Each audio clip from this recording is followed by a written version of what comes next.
نعرہ سلوات. فلک پبھی ہمیں سرور منانے والے ہیں. فلک پبھی ہمیں سرور منانے والے ہیں. اور ملائکہ بھی سیاستانے والے ہیں. اور یہاں حسین کی مجلس ہے آ چکی زہرا. یہاں حسین کی مجلس ہے آ چکی زہرا. ابھی رسول بھی تشریف لانے والے ہیں. ابھی رسول بھی تشریف لانے والے ہیں. فلک پبھی ہمیں سرور منانے والے ہیں.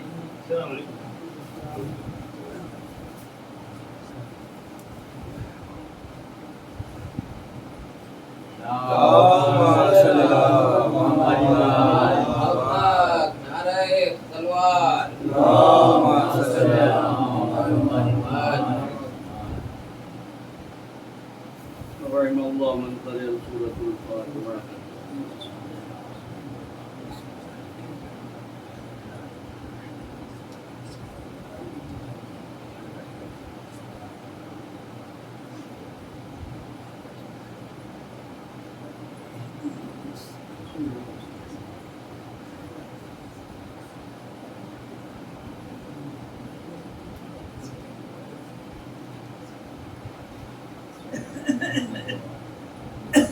لا حول ولا قوة إلا بالله العلي العظيم. أعوذ بالله من الشيطان الرجيم. بسم الله الرحمن الرحيم. الحمد لله الذي هدانا لهذا وما كنا لنهتدي لولا أن هدانا الله. لقد جاءت رسل ربنا بالحق. الصلاة والسلام على تحية والإكرام على أصل ما في الوجود وسر الله في كل موجود والنقطة دائر الوجود وصاحب اللواء الحمد والمقام المحمود مولانا ومولى الثقلين جد الحسن والحسين أبي القاسم محمد وآله الطيبين الطاهرين المعصومين المظلومين الذين أغضب الله عنهم الرسالة وطهرهم تطهيرا.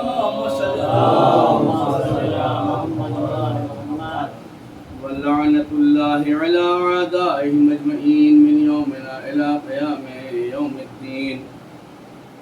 أما بعد فقد قال الله سبحانه وتعالى في كتابه المجيد والفرقانه الحميد وقوله له بسم الله الرحمن الرحيم. اهدنا الصراط المستقيم. صلوات محمد. حضرات کو اگر زحمت نہ ہو تو آگے آ جائے تاکہ بعد میں آنے والوں کو سکون مل جائے. صلوات محمد والا.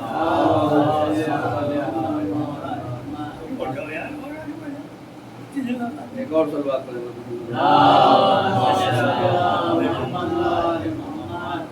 عزیزان گرامی، قدر بزرگان محترم، ماتم دارن مظلوم کربلا، جس آئے کریمہ کی تلاوت کا شرف حاصل کرتے ہوئے اپنی گفتگو کا آغاز کیا تھا سلسلے کی جس میں پروردگار عالم ارشاد فرماتا ہے قرآن مجید میں، اور جس کی تکرار ہر مسلمان پر فرض کر دی گئی. ہر مسلمان نماز میں دعا کرتا ہے کہ پروردگار ہمیں صراط مستقیم پر باقی رکھے. یعنی ہر انسان سیدھا راستہ چاہتا ہے. کوئی بھی انسان ہو وہ چاہتا ہے کہ ہم کو سیدھا راستہ ملے. اور جو سیدھے راستے پر چلتا ہے، اچھے راستے پر چلتا ہے، عزت دار راستے پر چلتا ہے، اس کی عزت بھی بڑھتی ہے، اس کی توقیر بھی بڑھتی ہے، اور وہ دنیا اس کا احترام کرتی ہے۔ سیدھے راستے پر چلنے کے صرف فائدوں کے علاوہ نقصان کچھ نہیں ہے۔ اور جس نے سیدھے راستے کو چھوڑ دیا، ظاہر سی بات ہے کہ دنیا وہ چاہے جتنا بھی دولت مند اور ثروت مند ہو جائے، دنیا اس کو حقیر اور ذلیل نظروں سے دیکھتی ہے۔ یعنی ہر انسان کی فکر یہ ہے کہ ہم کو سیدھے راستے پر چلنا چاہیے۔ اور کسی پر گفتگو کا آغاز ہوا تھا پہلے دن سے لے کر اور آخری ہے، یعنی ہر انسان کی تمنا ہے کہ ہم کو سیدھے راستے پر چلنے کی توفیق عطا ہو، اور انسان کوشش بھی یہی کرتا ہے کہ ہم نیک راہ پر چلیں۔ وہ بات الگ ہے کہ اس کی کوششیں کہیں اس کو راستے سے بھٹکا دیتی ہیں، راہ پر چلتے چلتے وہ کسی اور راستے پر چلا جاتا ہے، لیکن تمنا سب کی یہی ہے کہ سیدھے راستے پر۔ اور سیدھا راستہ کیا ہے، جو پہلے دن بات آ چکی، وہ یہی کہ ہر انسان سیدھے راستے کو پروردگار نے اپنے قرآن میں صاف طور سے بتا دیا کہ اہدنا الصراط المستقیم، یعنی صراط مستقیم علی کا راستہ۔ اب جو علی کے راستے پر چلتا ہے وہ صراط مستقیم ہے، وہ سیدھے راستے پر۔ جس نے علی کا راستہ چھوڑ دیا، علی کے دامن چھوڑ دیا، وہ کہیں بھی جا سکتا ہے، صراط مستقیم اس کے نصیب میں نہیں ہو سکتی۔ صلوات پر محمد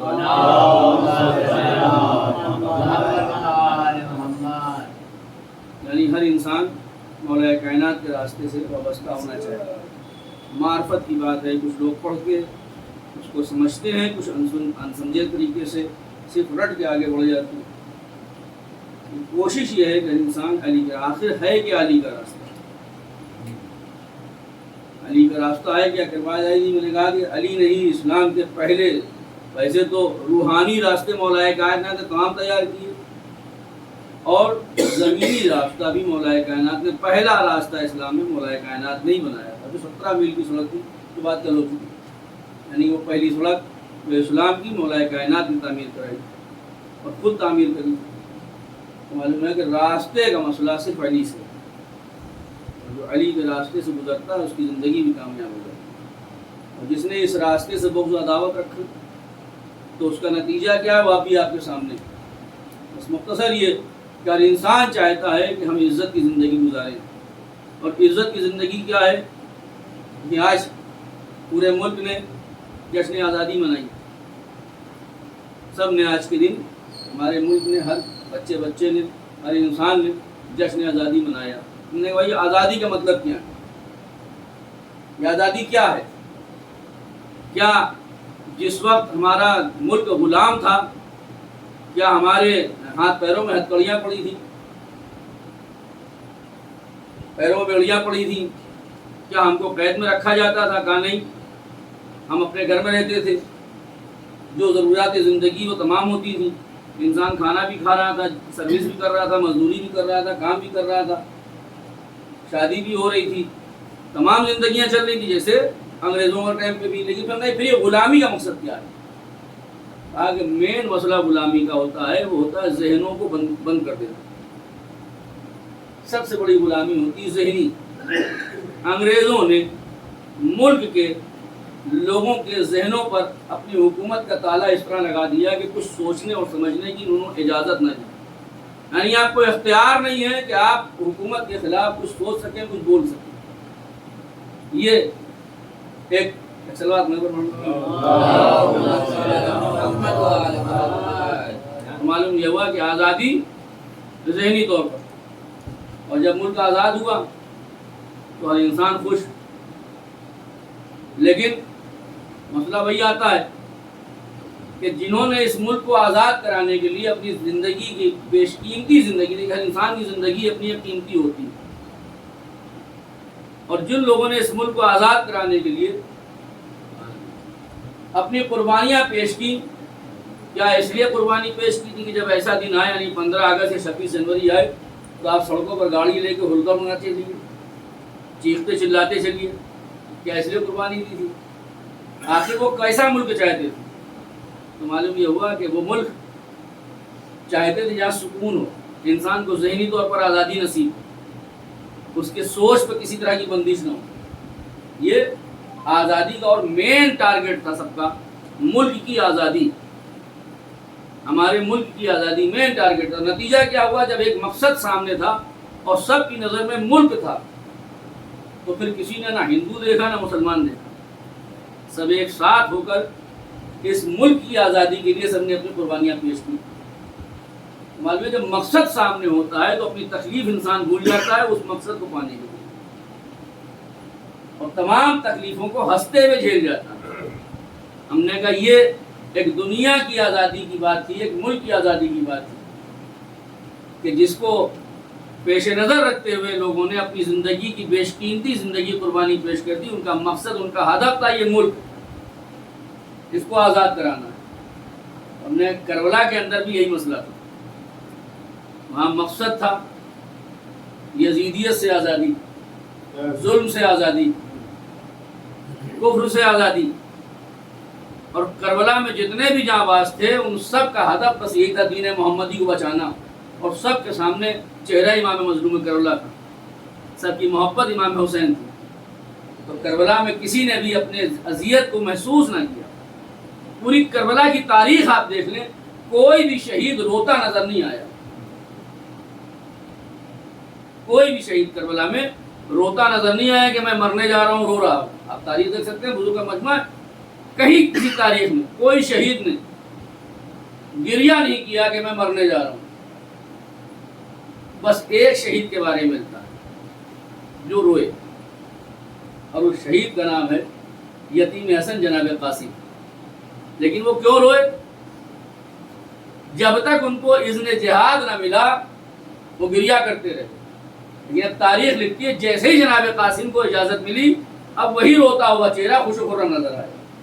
یعنی مقصد معلوم یہ ہوا کہ جب انسان کے سامنے کوئی عظیم مقصد ہوتا ہے تو اس کی اپنی زندگی کوئی ویلیو نہیں ہوتی اس مقصد کو پانے کی۔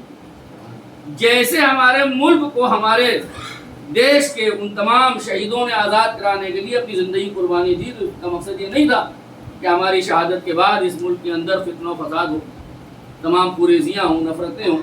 ویسے ہی کربلا میں امام حسین کی قربانی کا مقصد یہ نہیں تھا کہ قربانی کے بعد ہم نام حسین لے کر دنگے و فساد کریں، اسلام کو بدنام کریں۔ آج یہی تو ہو رہا ہے ہمارے سامنے کہ اسلام کے اندر کی بات یہ ہے، جن نے کہا کہ اہل بیت وہ ذات ہیں جن کے لیے پروردگار نے طہارت کا قصیدہ پڑھتے ہوئے ضمانت دی کہ ہر طرح کی نجاست سے یہ پاک و پاکیزہ ہیں۔ اور یہ وہ در ہے کہ جس در پر لوگ غلامی کرتے ہیں تو فخر محسوس کرتے ہیں۔ ان کے غلام آزاد ہونے سے بہتر سمجھتے ہیں کہ ان کے در کی غلامی ہمیں مقدر میں آ جائے۔ یہ در صرف اہل بیت کا ہے، کہیں اور ملتا نہیں، ورنہ لوگ آزاد ہونے کے لیے تمام جدوجہد کرتے ہیں۔ کوئی کسی کی دکان میں مزدوری کرتا ہو تو یہ نہیں چاہے گا کہ ہم زندگی بھر ان کے وہاں مزدوری کرتے رہے، وہ چاہے گا کہ ہمارا اپنا کاروبار ہو۔ کوئی انسان نہیں چاہتا کہ ہم زندگی بھر کسی کی غلامی کریں۔ مجبوریاں ہیں وہ غلامی کراتی رہتی ہیں، اگر مسئلہ ہے، لیکن فکر انسانی یہ ہوتی ہے کہ ہم اپنی زندگی آزادی سے جئیں۔ لیکن خدا کی قسم یہ اہل بیت کا در ہے کہ جہاں پر وقت کے بادشاہ بھی تھے، وقت کے اچھے خاندان کے رئیس لوگ بھی تھے۔ جناب فضہ کا واقعہ لے لیں، فضہ کوئی غریب خاندان کی عورت کا نام نہیں ہے، شہزادی ہیں بچتی، لیکن جب در حسین پر آتی ہیں تو کنیزی اس شہزادی سے زیادہ عزیز نہیں ہے، اور ساری زندگی کنیز بن کر رہی اور فخر محسوس کیا۔ معلوم ہے یہ وہ در ہے کہ جہاں پر انسان غلام بن کر آتا ہے تو اس کو وہ عزت ملتی ہے جو کائنات میں کہیں نہ نصیب ہو۔ ایک صلوات پڑھیں پر محمد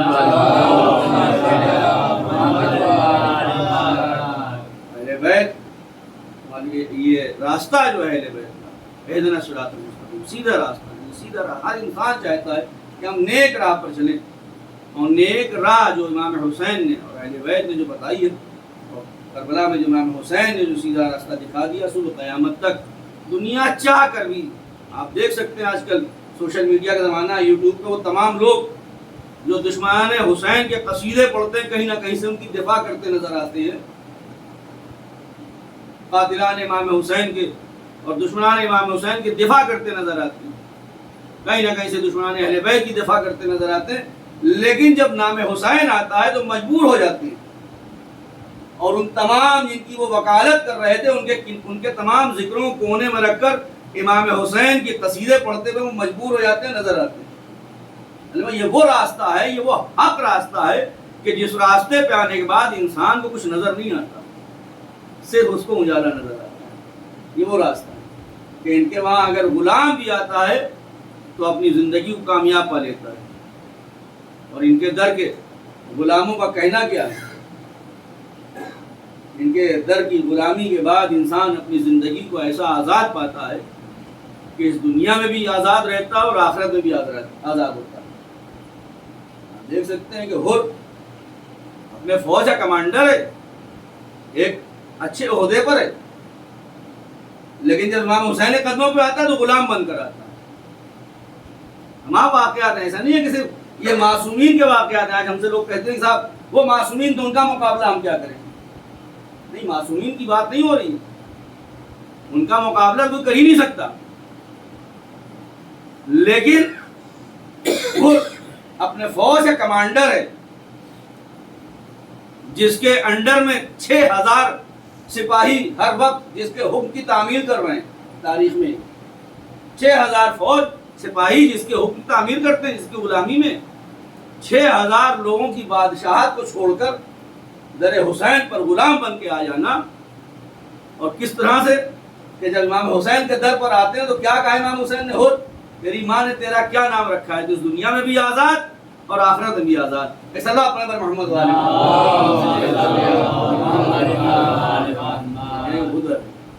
امام حسین کا جو مقصد ہے، آج لوگ بات کرتے ہیں، بس ایک آخری بات اس پر رکھتے ہیں مسائل۔ آج لوگ پوری دنیا میں خدا کی قسم کربلا وہ سبجیکٹ ہے کہ نوجوان ہمارے بچے بیٹھے میں بزرگوں کے لیے میں بات نہیں کر پاتا، کربلا وہ سبجیکٹ ہے اس میں کائنات کے ہر مسئلے کا جواب موجود ہے، اور ایسا جواب ہے کہ اس کے بعد کوئی جواب ہے بھی نہیں۔ کربلا اس سبجیکٹ کو کہتے ہیں۔ آج دنیا میں ایک نعرہ بہت زیادہ زور و شور سے چل رہا ہے، کیا؟ کہا کہ عورت اور مرد برابر، یعنی عورتوں کو مردوں کے برابر کا حق دیا جائے، چل رہا ہے نعرہ سرکار، اور اس پر کام بھی ہو رہا ہے۔ اور جو تنظیمیں اس نعرے کو لگاتی ہیں لوگ ان کو بڑا رسپیکٹ دیتے ہیں، صاحب یہ دیکھیے یہ اتحاد کی باتیں کرتے ہیں، عورتوں کی عزت کی بات کرتے ہیں۔ خدا کی قسم کربلا کی عورتوں نے جو کام کر دیا ہے، کائنات کے بڑے سے بڑے مرد ان کاموں کو نہیں کر سکتے۔ یہ کربلا میں صرف مردوں کی شہادت نہیں ہے، اور بتا دیا ہے کہ عورتیں اگر اپنے عزم میں، اپنے مقصد میں صحیح ہیں اور سالم ہیں تو وہ مردوں کے شانہ بشانہ ہیں، اور اس طرح سے ہیں کہ رہتی دنیا تک لوگ ان کی عزت بھی کرتے ہیں اور ان کو اپنا آئیڈیل مانتے ہیں۔ لیکن کربلا میں مردوں نے اگر قربانیاں پیش کی ہیں تو عورتوں نے اگر تلوار اور نیزے لے کر میدان کا رخ نہیں کیا تو اپنے گود کے پالوں کو کہیں انہوں محمد بنا کر پیش کیا۔ تربیت بھی ہے، کہیں قاسم بنا کر پیش کیا، کہیں علی اکبر بنا کر پیش کیا، یہ تربیت بھی ہے۔ قربانی کا جذبہ ماؤں نے دیا، کربلا کی ماؤں نے قربانی کا جذبہ دیا۔ اور پھر آپ اندازہ لگائیں، آج کی تاریخ میں آپ کے سامنے ہے مسئلہ، اگر حکومت، تمام مثالیں سامنے، اگر حکومت اپنے ظلم و جور پر آ جاتی ہے، اچھے راہ مستقیم پر چلنے کی قسم کھانے والے ان کے قدم ڈگمگا جاتے ہیں، اور وہ کہیں نہ کہیں سے اپنی زندگی کے حفاظت کے لیے ان ظالم حکومت کی حمایت کرتے نظر آتے ہیں، کہیں نہ کہیں سے۔ جبکہ ہلکا سا، ان کے پاس اتنی طاقت نہیں ہے، لیکن ان کا ہلکا سا ظلم، جو تھوڑا سا ظلم ہوتا ہے جس کو بہت زیادہ ظلم سمجھتے ہیں، وہ اپنا ہلکا سا ظلم دکھلاتے ہیں تو دنیا کے مستقیم پر چلنے والے، اس بات قدم کا دعویٰ کرنے والوں کے قدم اپنے در سے اکھڑ جاتے ہیں اور ان ظالموں کی حمایت کرتے نظر آتے ہیں۔ لیکن خدا کی قسم کربلا میں دیکھ لیں، کئی مثال نہ ملے گی یار، ظلم کی انتہا ہے کربلا، ظلم کی انتہا ہے کربلا۔ کوئی ایسا ظلم، جناب زینب کا جملہ ہے جب آپ آزاد ہو کر مدینے پہنچی تھی اور آپ سے جب لوگوں نے پوچھا تھا تو یہ آپ کے جملے ہیں کہ پچھتائیں گے وہ ظلم جو کربلا میں ہم پر نہیں ہوئے. قیامت کا جملہ. پچھتائے گا وہ ظلم جو کربلا میں ہم پر نہیں ہوا. یعنی کوئی ایسا ظلم باقی نہیں تھا جو کربلا میں نہ ہوا. اندازہ لگا سکتے ہیں کس طرح کا ظلم، اور لیکن قدم کیسے اور کس شان سے. تاریخ میں یہی ملتا ہے کہ جب یہ قافلہ قید ہو کر جا رہا ہے تو اندازہ تو لگائیں کہ گھر والوں کے کٹے ہوئے سر نیزوں پر سامنے ہیں، گود کے پالوں کے سر کٹے ہوئے سر نیزوں پر سامنے ہیں، لیکن جو قدم ہے وہ اتنے مضبوط ہیں کہ اگر زبان ہل رہی ہے، زبان چل رہی ہے تو دشمنوں کے قدم اکھڑے جا رہے ہیں. زبان کو شمشیر بنا کر کام کیا، اور ایسی شمشیر کہ جس کی کوئی کاٹ نہ ملی. اگر جناب زینب نہ ہوتی، یعنی کربلا کی یہ بیویاں نہ ہوتی، تو امام حسین کی شہادت کربلا میں ہی ختم ہو جاتی، دنیا تک آ نہ پاتی. یہ بیویوں کا رول ہے جو آج دنیا کہتی ہے عورت اور مرد. آؤ کربلا میں دیکھو کہ عورتوں نے کس طرح سے اپنے قدم کو دنیا سے قدم ملا کر آگے بڑھایا. خدا کی قسم یہ اہل بیت کا گھرانہ ہے. یہ جس راستے پر جب انسان چل پڑتا ہے تو اس کو اپنی تکلیف کا احساس نہیں ہوتا. ہاں عزیزوں، بس میں نے بات کو ختم کر دیا. بات آئی تھی آزادی کی. میرا دل چاہتا ہے کہ اس وقت آزادی پر ہی مسائل پڑھ کر بات کو ختم کر دیا جائے. اس گھر کی کنیزوں کا کیا کہنا؟ کہ تاریخ ملتا ہے کہ اس گھر کے غلام اور کنیز کو جب یہ گھر والے آزاد کرتے تھے تو روتے تھے جاتے ہیں، درخواست کرتے تھے، منتیں کرتے تھے، مولا مجھے اپنے قدموں سے دور نہ کریں، ہم آپ کی غلامی میں، آپ کی کنیزی میں پوری زندگی گزارنا چاہتے ہیں. اور ایسے ہی ایک کنیز اس گھر کی تھی جس کا نام تھا شیری. تاریخ ملتا ہے کہ جب امام حسین نے جناب شیری کو رخصت کیا ہے تو جناب شیری تڑپ تڑپ کر جیسے بچے روتے ہیں، تاریخ کے جملے بلک بلک کر روئی تھی، اور ایک ایک بیوی سے جا کے گزارش کرتی تھی کہ آپ آقا حسین سے ہی فرمائش کر دیں کہ مجھے آزاد نہ کریں، میں ساری زندگی آپ کے قدموں میں رہنا چاہتی ہوں، آپ کی غلامی میں رہنا چاہتی ہوں. لیکن جب امام حسین نے یہ سنا تو کہا شیری یہ میرا حکم ہے. تاریخ میں قیامت کے جملے ہیں کہ جب جناب شیری کو یہ معلوم ہوا کہ آقا حسین کا حکم ہو چکا ہے تو اب مجبور ہو گئی. اور کہتی ٹھیک ہے مولا، جب آپ نے حکم دے دیا تو اب آپ کے حکم کی تعمیل میری یہ زندگی کا آخری مقصد ہے. مولا میں جانے کو تیار ہوں، لیکن مولا میری ایک گزارش ہے. کیا بتاؤ شیری کیا گزارش؟ مولا مجھ سے ایک وعدہ کریں کہ جب میں اپنے گھر پر رہوں گی تو آپ ایک مرتبہ میرے گھر مہمان بن کے ضرور آئیں. تاریخ کے فکرے ہیں کہ جب جناب شیری نے یہ بات کہی تو آقا حسین نے ایک مرتبہ اپنے سر کو نیچے جھکایا، اور کچھ دیر کے بعد شیری سے کہتے ہیں شیری جا، حسین کا وعدہ ہے کہ تیرے گھر پہ آئے گا. اس کے بعد شیری کہتی کہ مولا ایسے نہیں. کہ آپ کیا ہے؟ کہا مولا جب آپ ہمارے گھر پہ آئیں گے تو تنہا نہیں آئیں گے، ہمارے شہزادے بھی ہوں گے، شہزادیاں بھی ہوں گی، یعنی پورا بھرا گھر آپ کو لے کے آنا. مظلوم میں کربلا نے پھر ایک مرتبہ سر کو نیچے جھکایا، جملہ کا شیری یا حسین نے تیرے یہ وعدے کو پورا کیا، لیکن ایک بات دھیان رکھنا شیری، کہ اگر کبھی میں تمہارے گھر پہ آؤں تو کیا تم ہم کو پہچان نہیں پاؤ گے؟ شیری قدموں پہ گر گئی، مولا ہم آپ کے نمک خوار ہیں، ایسی بات کرتے ہیں، آپ ہمارے گھر پہ ہیں اور ہم آپ کو نہ پہچانیں. اس کے بعد امام مظلوم کربلا نے اپنے گھر کی عورتوں سے کہا کہ شیری کو رخصت کرو، اور پھر عورتوں کو حکم دیا کہ دیکھو جو بھی تحفہ تحائف جو دینا چاہے وہ دے، لیکن ساتھ میں ایک ایک چادر شیری کو ضرور دے. اب ہر بیوی اپنے تحفے کے ساتھ ایک چادر لے کے آتی. جناب شیری کے سامنے ایک چادروں کا انبار لگ گیا. جناب شیری کہتی مولا اتنی چادروں کو میں کیا کروں گی؟ امام مظلوم کربلا نے کہا شیری رکھ لو، کبھی کام آ جائے. اور رخصت کرتے وقت جملہ کا شیری دیکھو کبھی تمہارے سامنے کوئی قیدی آ جائے تو اس کا خیال رکھنا. یہ کہے کہ جناب شیری کو رخصت کر دیا. یہ تاریخ کے جملے، بس بہت جلدی جلدی بات ختم کرتے ہیں. تاریخ کے جملے کہ جناب شیری کوفے سے پہلے مقام پر جس کو قلعہ شیری کہا جاتا ہے، اس جگہ پر پہنچ کر انہوں نے اپنا مکان بنایا. اور وہاں کی آبادی کے لوگ آپ کی بڑی عزت کرتے تھے، کیونکہ آپ خانوادہ رسول کی کنیز تھے۔ اور بہترین مکان، بہت اچھا مکان بنایا، سب سے بڑا مکان تھا جناب شیری کا۔ اور یہ تاریخ کے فکرے ہیں کہ جناب شیری مکان بنانے کے بعد پورے گاؤں والوں سے اپنی کہتی تھی، قبیلے والوں سے، دیکھو میرا مکان تیار ہو گیا ہے، میرے آقا نے وعدہ کیا اور میرے گھر مہمان بن کے آئے ہیں۔ لیکن تصور شرط ہے، آپ حضرات جب ایام اعضا آتی ہے، محرم کا چاند دیکھتے ہیں تو گھر کو کس طرح سجاتے ہیں؟ جیسا مہمان ہوتا ہے ویسی سجاوٹ ہوتی ہے۔ گھر کی عورتوں سے لے کے ایک آدمی اضا خانے کو سجانے میں لگ جاتے ہیں کہ میرا مولا آ رہا ہے۔ حضرت تصور کریں، وہاں شیری کو یہ معلوم تھا کہ میرے آقا نے مجھ سے وعدہ کیا ہے، پورے گھر کو سجا رہی، اور روزانہ کوفے کے راہ میں جا کے بیٹھتی تھی، کیونکہ راستے والوں سے خبر ملی کہ حسین نے مدینہ چھوڑ دیا ہے، کوفے کا سفر کرنا۔ ابھی تاریخ فطرے روزانہ جا کے وہ کوفے کے راہ میں بیٹھتی تھی، قافلے والوں سے پوچھتی تھی، لیکن کوئی خبر نہیں ملتی تھی۔ بس یہ معلوم ہوا کہ حسین کوفے کے قریب آ چکے ہیں۔ اب جناب شیری اپنے تمام محلے والوں سے کہیں، دیکھو میرا آقا آنے والا ہے، خدمت میں کوئی کمی نہ ہونے پائے۔ پورے گھر کو سجائے ہوئے ہیں لیکن مولا کا آنا نہ ہوا۔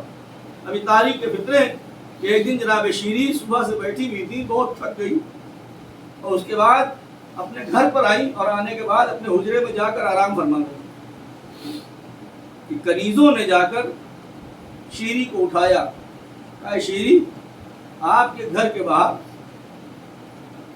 فوج کے لوگ آئے ہوئے ہیں اور کچھ قیدی ہیں، اور وہ فوج والے کہتے ہیں کہ آپ کا گھر سب سے بڑا ہے، رات میں ہم لوگ یہاں قیام کرنا چاہتے ہیں۔ جیسے ہی جناب شیری نے سنا کہ کچھ قیدی بھی آئے ہیں تو مظلوم کربلا کی بات کانوں میں آ گئی۔ شیری جو بھی قیدی آ جائے تو ان کا خیال بہت رکھے۔ جناب شیری فوراً گھر سے باہر آئی، آنے کے بعد دیکھا کہ ہاں فوج والے، کہا کیا بات ہے، کہ ہم آپ کے گھر میں رکنا چاہتے ہیں اور یہ قیدی ہیں۔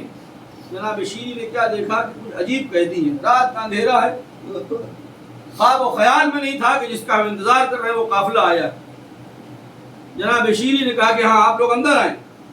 قافلہ اندر گیا، فوج والے اپنے اپنے حجروں میں جا کے آرام کرنے لگے۔ جناب شیری کی نظر پڑی، کیا دیکھا کہ جو قیدی ہیں اس میں ایک نئی ضعیف ناتوان شخص ہے، جس کے ہاتھوں میں ہتھکڑیاں ہیں، پیروں میں بیڑیاں ہیں، گلے میں خاردار توق ہے، اور اس کے پیچھے کچھ بیویاں ہیں جو اپنے بالوں سے اپنے چہرے کو چھپائے ہوئے۔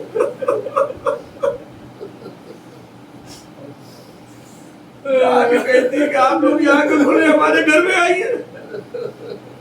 فوج والوں کے پاس یہ کہا کہ دیکھو لشکر والوں، ہمارا گھر بہت بڑا ہے، اگر تمہیں اجازت دو تو ہم ان قیدیوں کو اپنے حجرے میں رکھ دیں۔ عزیزوں اجازت مل گئی، لے گئی بیویوں کو، قیدیوں کو لے گئی کہ آپ لوگ یہاں آرام کریں، جب تک آپ لوگ یہاں رہیں گے آپ کو کوئی تکلیف نہیں ہوگی، اور دیکھیے ہم آپ کے کچھ کھانے کا انتظام کرتے ہیں۔ جیسے ہی شیری چلنے لگی، اس قیدیوں میں بلند بیوی بیٹھی تھی، انہوں نے ایک جملہ کہا، اے شیری دیکھو تمہاری ان فوج والوں نے بہت مانی ہے، میری ایک درخواست ہے، اگر تم چاہو تو پوری کر دو گا۔ کیا؟ کہا کہ ان لوگوں سے کہہ دو کہ رات بھر کے لیے ہمارے وارثوں کے سروں کو ہمیں دے دیں۔ بیوی نے کہا کوئی بات نہیں۔ گئی لشکر والوں سے کہا کہ دیکھو یہ قیدی ہیں، میرے گھر میں ہیں، یہاں سے باہر نہیں جا سکتے، ان کے وارثوں کے سر ان کو دے دو۔ سر مل گیا، لیکن کوئی بیوی رو نہیں رہی ہے، کوئی بیوی رو نہیں رہی۔ کہ جیسے ہی شیری بڑھی تو پھر کہتی ہے دیکھو شیری ایک کام اور ہے۔ کہا بتائیں میرے لائق کیا کام ہے؟ کہا کہ بس ایک اجازت اور لے لو، ان لشکر والوں سے کہہ دو، ان فوجیوں سے کہہ دو کہ جب سے ہمارے وارث مرے ہم کو رونے نہ دیا گیا۔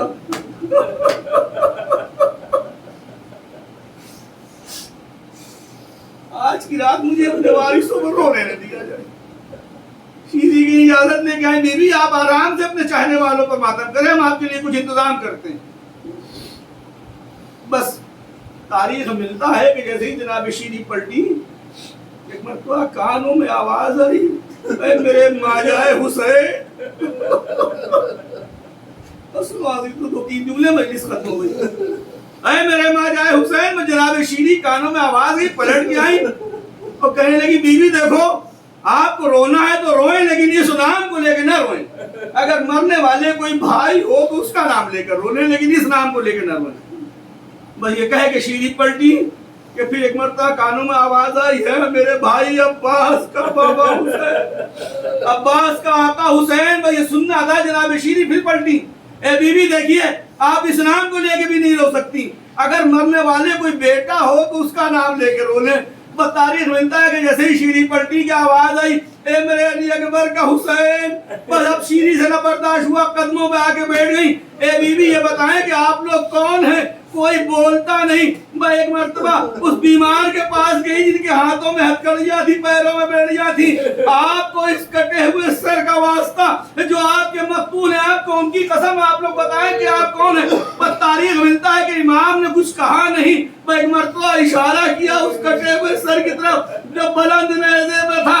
اب جو شیری نے اس سر کو دیکھا، کٹے ہوئے سر سے آواز آئی شیری میں نے کہا تھا نا تم سے کہ میں تمہارے گھر آؤں گا ضرور، لیکن تم مجھے نہ پہچان پاؤ گی۔ اب شیری سے برداشت نہ ہوا، بیویوں کے قدموں میں گر گئی۔ کون؟ جناب زینب نے کہا اے شیری، ارے یہ میرے بھائی حسین کا سر ہے، ہم زینب ہیں، یہ جو بیٹھے ہیں یہ ان کا فرزند ہے جو زین العابدین ہے۔ اے شیری کربلا میں ہمیں لوٹ لیا گیا، ہمارے گود کے بالوں کو دیوار